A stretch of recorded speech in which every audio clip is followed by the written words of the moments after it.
Hello and welcome to the penultimate Cars and Coffee car show at the M1 Concourse. And, well, this is a Cars and Coffee, which means there are a whole host of fantastic vehicles on display today. Even with the rain, had a bit of a sprinkle early in the morning, but people showed up anyway. Starting off with Bangkuki Jamans. And there were a few normal cars, I guess you could say, if AMG GTSs and GTRs are normal cars. I don't think it's actually a GTR, I think that's the normal one, but either way.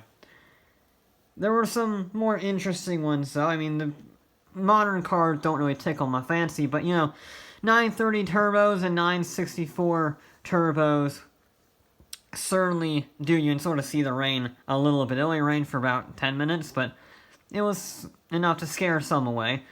Either way, I mentioned I don't really like modern cars, but I do have a soft spot for the Cayman GT4, or the 944 Turbo, or this, the 968. Not a great car, sort of the successor to the 944, but I've never seen a 968 before, and I like seeing different cars. It's not the best Porsche, obviously, but there you go. The Italians were severely lacking, though. There were not many interesting ones. What was there was incredible. The 465 is such a forgotten-about Ferrari. I haven't seen one ever again. And the Lamborghini Jalapa, also another very forgotten Italian sports car. So while sure they're not the best vehicles, they are proper, good fun. This is also another one, the Fiat 124.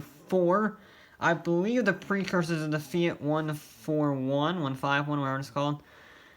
This is not forgotten about. This is the Tommaso Pantera, and it looks fantastic in this run with the wide body kit and the wheels. It's amazing.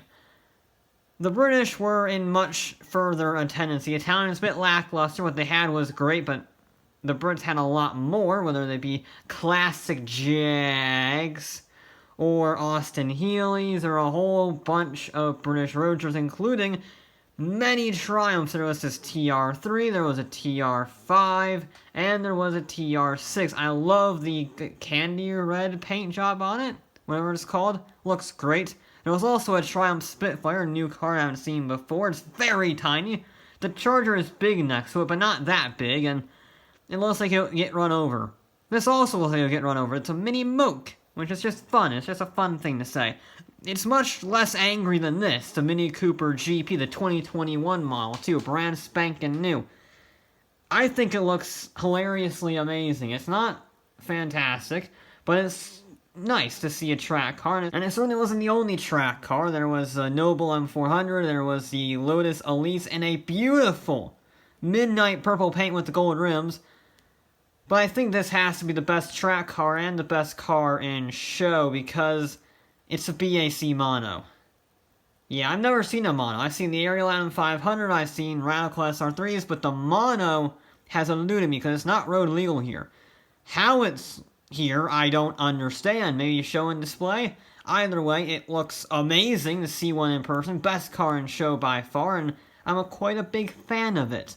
Moving on to the Japanese, there were some more normal ones that were great, nice to see them, I like the look of them. This Subaru Impreza base model still looks great. It's the 90s Colin McRae style. I'm never gonna complain about that, but there were certainly more interesting ones.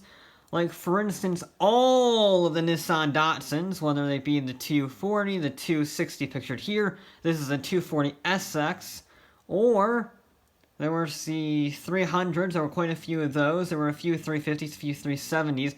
This one caught my attention. I like the subtle paint job on it with the tasteful modifications. I think it looks quite good. But there were a lot of other Nissans there. There was an S chassis, which is nice to see. Full drift spec. Look at the camber on those front wheels. This is not an R32 GTR. This is an R32 GTST.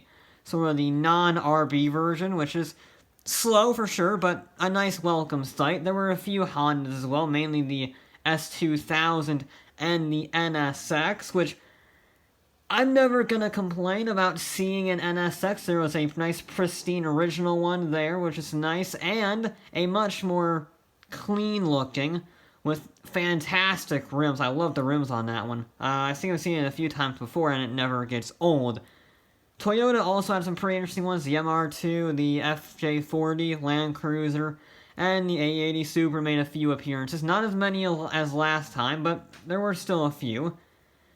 But I think it was Mazda that had the best Japanese cars. I mean, the MX-5 is everywhere. There were quite a few RX-7s, including this one, which I think looks fantastic in yellow with the rims and the black accents. Looks great. But this comes in second. It's slightly better than that, slightly worse than the next one. It's an Exoset by Mazda Speed. So they take an MX-5 chassis and engine, strip everything else out, and then you're just sort of left with that. Not this, though. This is one of Japan's first mid-engine sports cars.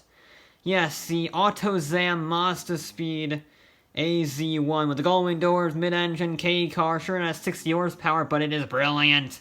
If it wasn't for the mono, this would be the best car in show, so I have a soft spot for the K cars. Which means we go on to our final segment, America. And, again, there were some more interesting ones, shall we say. The Jeeps were a big one, and this, whatever this crazy hand-built contraption is, there was a Shelby Omni GLS, or GLH Turbo, sorry. Not a GLHS, but still nice to see. There were quite a few ACRs, more normal ones like the 99 or the 08, which is missing the massive rear wing, damn it. So it can't really be an ACR then. This is an ACR. Brilliant paint job, brilliant wing. I haven't seen too many in green, so there you go. But let's be honest, the reason you see American cars at Cars and Coffee is because they're all classics. Yes, sure you'll bring a Fox body or a Trans Am, but you really want to look for the 60s and early 70s muscle cars. And you had a whole host to choose from. 427 Chevelles, Camaro Z28s from 1970, which look fantastic in the dark gold. We got Charger RTs, Challenger RTs, Dart RTs. This is a 69 Charger, one of the best looking American cars ever made. Don't at me. And they all have the best paint jobs ever because for some reason in the 70s and 60s, they looked fantastic and they just said, what if we make every color available? They should do that more often. We need more purple cars in the world, god damn it.